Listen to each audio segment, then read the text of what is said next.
Always Be Connecting is a call to action in business across 5 key audiences: prospects, clients, team, community, and industry. Strong ties with each of these provide happiness, support, security, and a sense of purpose. I'm Lindsay Houston, and I run Storytellers Australia, a content marketing and design business in Sydney. Each week, I'll be talking to a valuable person in business who will share their ideas of how to have healthier work lives by growing a network of supporters. Our next guest is a master in her field, setting the bar when it comes to public relations in Australia, with an impressive career spanning 20 years.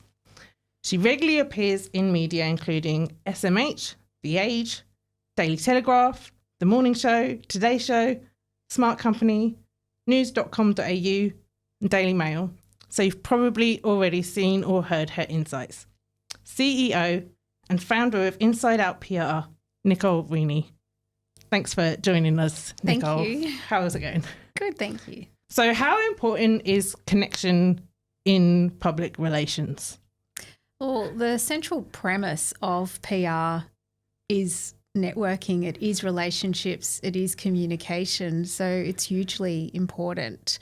I think there are so many benefits to networking in our industry. It enables results for clients and business. It enables you to vent at times when things are challenging. Yes, sure. Ideas to bounce off with other colleagues, career opportunities, business opportunities, and it also increases your circle of influence. So, someone within your network might not necessarily have the answer for you, but then within their circle they do. So it's hugely important. And I think years ago, back when I started my career, 2 years ago, it was quite daunting to network. We didn't have social media. You had to physically go to these events and talk to people who were older than you, and it was hugely scary, I guess. These days, it's a lot easier for people to network, particularly through networks like LinkedIn and industry associations, and just staying in touch with people and relationships. But then do you think there's also some things that we're missing out on because digital is too easy, that we forget the importance of in-person and sort of lessons from 2 years ago? True. I do think there is a balance, and I think it's important to have face-to-face, because that's when you really get to know someone and they can really share, I guess, any vulnerabilities or their greater insights. I think, at the surface level, when you are having a Zoom or having a phone call or on a social media chat, you don't get to that depth and comfort level, I guess. Yeah. This is personability. Yeah. That's the word. Yeah. So a question I like to ask all the guests is, who were you at school? In primary school, I loved school. I was a hard worker. I loved being there. I remember my dad used to drop me off to school first, and I'd sit there for hours before the bell started, I think because he needed to get to work. But I loved everything about it. I loved the sport. I loved trying things, and I loved being recognised for your efforts. Yeah. High school was a big jump for me. Suddenly it was, me in a sea of people who were, very talented across, intellectually through to sporting levels. So that was a bit of an adjustment. But in the end, it was the same values, hard work and having strong friendships who I still maintain to this day. Yeah. Because I wonder if you were the... I'm assuming you're similar age to me, that took up the home phone at the bottom of the stairs and your home phone was possibly engaged a lot of the time. Yes, yeah. Going to school, coming home, hours on the phone. Yes, yeah. Yeah, right. So you've always been a people person, always sort of gravitated towards having relationships and I love making people laugh and having fun, and I just love the fun side of life. So yeah, that's a big part of who I am. Yeah. And then being of that age, you do have that sort of midpoint of between analog and digital. So understanding the personable face-to-face. But then we've also seen social media from its origins. So I think sometimes we've got a really good understanding of what social media is and how it works. When did you first start on social media? Were you of MySpace? Were you writing blogs? I didn't do MySpace, but I had started the agency by then. Okay.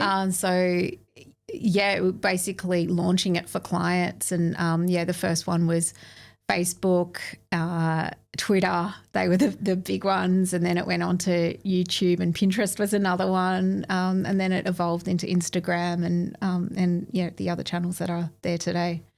And is social media fairly central to PR? How does PR break down into different communication and connection? I think it depends on the business and the audience. In the work that we do lots of media work. So media is a big part of it, but then social media and social influencers are probably closer to second to that. So what do you observe about influencers with large audiences and how they connect? What are they doing differently to other people? Either they've had an existing profile, so an existing public persona, or they've been one of the first in their field, so they've been able to attract a following from there, or they've been able to find some sort of niche that's a bit different and created some sort of viral attraction. And then what's the difference between growing your own network and using an influencer? Because not everyone can be an influencer, but there is a value in doing something for yourself and growing your own network. So when do you do it in-house, and when do you decide, okay, I do need to reach a wider network? I think at the core it should be your own platforms or the business's platforms, because that's where you could have complete control of message and how you want to be portrayed and the values and commentary from the public or clients. So that's hugely important. And then secondly, to attract new markets or new people, that's where you can tap into influencers, because they've got that existing audience that relates to you, and that they'll provide that connection. And do you play a bit of a matchmaker role in aligning influencers and businesses? What kind of things are you looking for to bring them together? We look at there's a bit of research that is undertaken depending on the category. We look at who is most successful, and then I guess it depends on budgets, because some will attract a fee, some may have a contra association to them, some are just happy to post.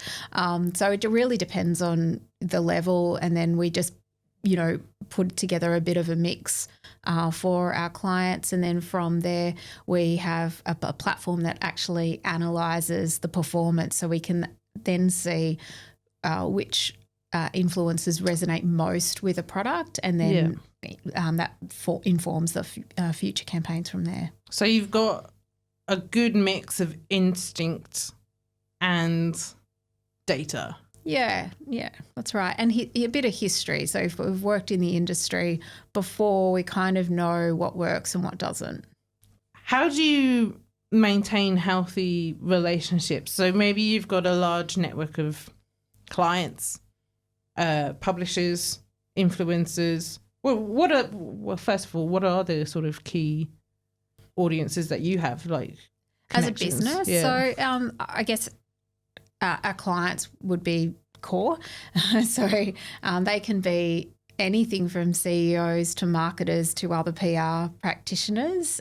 So they're kind of the three audience groups. And within that, there are colleagues or past clients. So it's a mix of, maintaining relationships, whether it's, going out for a coffee again or a lunch or a phone call here and there, checking in with people, as well as emails and digital media. And do you run your own events, or do you use other events to sort of keep those relationships healthy, or is there anything around there? We don't typically run our own events, but we do tap into existing events that we see are worthwhile, or, if we're participating in an industry award, we'll use that as an opportunity as well. So, yeah. And which ones have worked really well for you in the past? Which events have you gone to that you've done over and over? I have spoken at a few industry events and panels. So a lot of the ones that have been successful are typically, new business owners. So they've got something they want to launch, so they're ready to go. So that's always a good one for us. Yeah. And what's the process for you as a person to put yourself out there for these events? Like, lots of working on your pitch and lots of understanding the industry. Like, how do you build your own profile to be considered a good speaker? I think it comes down to credibility and years of experience and content marketing and also just being out there in the media. So I think it's definitely a mix of it that puts it together. Yeah. And what kind of content marketing has worked? Build your profile. We'll write some blogs or kind of strategy ideas or recommendations and that kind of thing. We put that on social channels or our website, or send them to clients as well. So part of your business is going to be working on yourself. It is going to be setting a bit of a standard as an industry player. Yeah, because I think people before working with you, they want to know you a little bit. So if they've kind of have a sense of knowing you in some way, or what you believe in or how you work, then if they're attracted in that sense, then you've kind of got a bit of a win there. And what kind of things assist you in credibility? What against your name is going to make you stand out against other people? I think the things that have worked in our favour are our credentials, so our agency credentials and campaigns where we've got proven results, award wins, as well as when I appear in the media as well. So there's a tangible aspect to that. And in the world of PR, there is winning moves and sometimes pitfalls.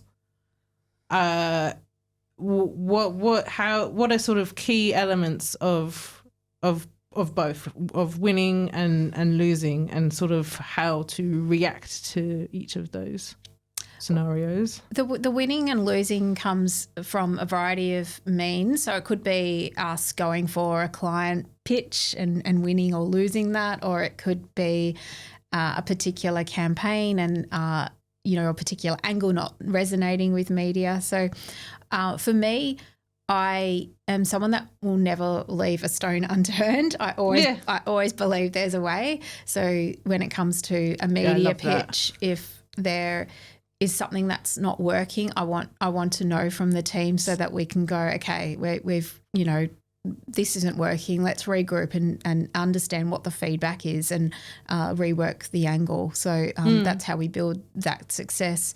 I call that sometimes pushing the camel through the eye of the needle. Yeah. Like, there's no one above you to make it work. You're the one who has to make it work. So it is being meticulous. Well, that's it. And, we want to be able to have, hand on heart say to our clients, we have tried everything, that genuine relationship with clients is very important. And that love for them, of wanting them to be a success. Yes, yeah. Yeah. And then, so what about when things don't go to plan? in PR? Yeah, well, I think when things don't go to plan, it's about learning from that and seeing, asking for feedback, finding out what we could have done better, whether we can fix the situation then and there or whether it's a learning for a future. But again, it's always about every, I guess, downfall, there's an opportunity from there. Yeah, it's about reframing the situation. So if a brand has a misstep somehow, or an accident happens, or something bad has been said in the media, how does that brand or business reconnect with its audience? So I always look at brand reputation as a bit of a bank account, and that is why it's really important to have some good word of mouth with those stakeholders and relationships and the media prior to anything negative occurring, because you can bank on that when things do go down, and you've already got that relationship. They've already spoken to the CEO. They know the kind of person they are. So that helps. Yeah, having supporters in your business will see you through bad times. And then in situations where we haven't built that, it's, that relies on our relationships with the media and having those conversations with each of the journalists to kind of give them the perspective of the brand and that honesty, and I guess being upfront with, where things have gone wrong, but what they are looking at doing. So so PR is advocacy of. That's right. Yeah. And is there any sort of broad examples of something like that happening, and how you advocate for a brand or a business or an individual? There's been many situations that have occurred this year with different brands. A lot of it is confidential, so I can't go into specific details, but what it has come down to is having a CEO or a spokesperson being upfront and being able to communicate. The worst thing you can do is I guess, be an Optus, where you hide under the covers and pretend that it will go away in the future, because it doesn't. So that's been a big success, is enabling our CEOs to have that connection point with media. And audiences are so savvy these days as well. If you take the sort of Ashton Kutcher, Mila Kunis public relations moment in early 2023, where people didn't believe their sort of apology for standing up for their friend who was facing serious allegations. So what do you need to sort of have a believability to avoid a sort of backlash of bad PR? Yeah, it's a bit of a judgment call. Sometimes it's actually best to step away and not say anything, and sometimes that's actually a greater communication point than speaking. So that's where we come in as well, is that I guess what's going to be give the best result.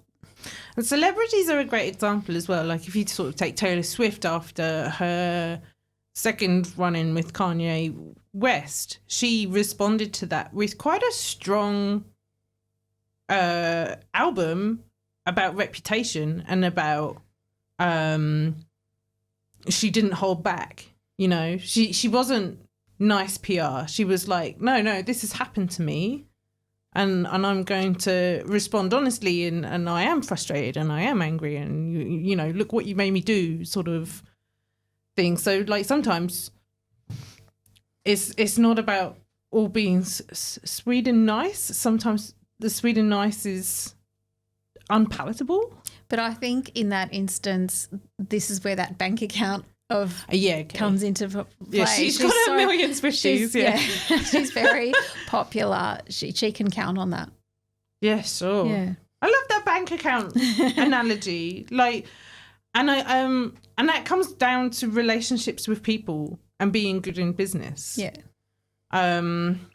who have you seen, and what do they do to have a large bank account in that area? Not like specific people, but like. Yeah.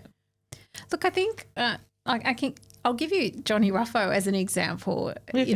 of someone recent who had a very positive image in Australia. And, of course, everyone was shattered by the news of his passing. Despite what he was going through personally, he always maintained a humbleness, whether it was, being with the fame that came with his presence in the media, through to every kind of life challenge thrown at him. He had a very kind, selfless persona. So I think, he was very likable and very, very successful and favoured in that way. Mm. And what was the story with him? What happened that needed to rely on that bank account? I don't think anything ever negative ever happened to him, but I think in the situations where you have celebrities, sometimes they kind of lose their humbleness and they stop being genuine and they stop being the person that they were before that, particularly people that are thrown into that fame. So I think, he handled it really, really well. So do you think it's like this is what I learn more and more with business is you are a service, you're not an entity. You are for other people. Everybody is here to serve rather than be served, and it's kind of that gives gain. The more you provide value to other people, the greater the support, the kind words, the support in their hard times, then that is what gets you through winter. Yeah, that's right. And then, in your opinion, what do you think are real key elements of making good connections and how to make them? I think I'm a big believer in genuine connections. I think that was part of the reason why I left the corporate world. I hated the political game within big corporates and that false persona that came about as part of being in that kind of environment. I love honesty. I love integrity. I love breaking that down and having that real strong personal connection with people. But I guess even in corporate, you have to fight against that to find authenticity. Yeah. So like, it's a journey for us all. Yeah. Possibly. Yeah. Yeah. Who do you typically like connecting with, and how would they connect with you? I love connecting with CEOs that have a business that is really providing a value to consumers. So that could be in, a multitude of industries. I also love entrepreneurs who are creating something new and kind of taking that big risk. I find that fascinating as well. So, and then of course marketers with their creativity as well. So yeah, they're kind of the key people that I love to kind of connect with as well. Because that's a real strong case for making a difference as well, making impact, having a purpose. That kind of marketing comms CEO, that's a real area you can get a lot done. Yeah, in various things. What are there? Do you have strong visions for what you want to help put into the world? No, I think it's, we've worked with, everything from baby products to advice for the elderly in home care and services like that. So I think, and technology. So there's a big mix of what we have worked on, and I love every element of that. There's always, I guess it comes down to the value and the prospect behind the product and service. Yeah, so you're allowed to be sort of led into other people's visions for what they want to achieve. Yeah. Which is beautiful in itself, being part of that service and that network. Yeah. And how would they connect with you? How would you like to connect? Either my own channels on LinkedIn, so Nicole Reaney, or our website is www.insideoutpr.com.au. And coffees, events, phone calls, anything, all of the above. I love a personal meeting. I'd much rather that, but always happy over digital media as well. And is there anything you would say to people who wanted to get into PR? Like they've just sort of started a bit of communications journey and they're not sure where to go. What's PR got that other industries don't? I think what attracted me to PR, because I didn't actually study PR and comms. I did a commerce degree and majored in marketing and HR. And my first corporate role landed me. My first roles were around that comms and the PR side of it, and I kind of was led into that. And I loved the creativity of it, that there's no day the same, that things change, that it's always about, coming up with ideas, when things go wrong for clients, what can we do to help, or how can we make a difference to them? So lots of opportunities, lots of diversity, and I would encourage people to do some internships and get a feel for it first before reaching out and commencing a career. I think what I learned from our chat is that there's a lot more love that goes into PR than I perceived, because PR can seem quite cold, it can seem quite calculated, but really it's an advocacy. It's like these people have worked hard, let's keep their business going, let's keep their brand healthy, let's keep things going. So I think that's beautiful. Thank you so much for coming on our episode. Pleasure. If you found that valuable, please give our podcast a review and subscribe for future episodes. Next week, we have Jeremy Davis, and he's going to be talking about emotional intelligence, which is going to be such a hot topic this year. So make sure you subscribe for that one. Thank you very much for listening and have a great week.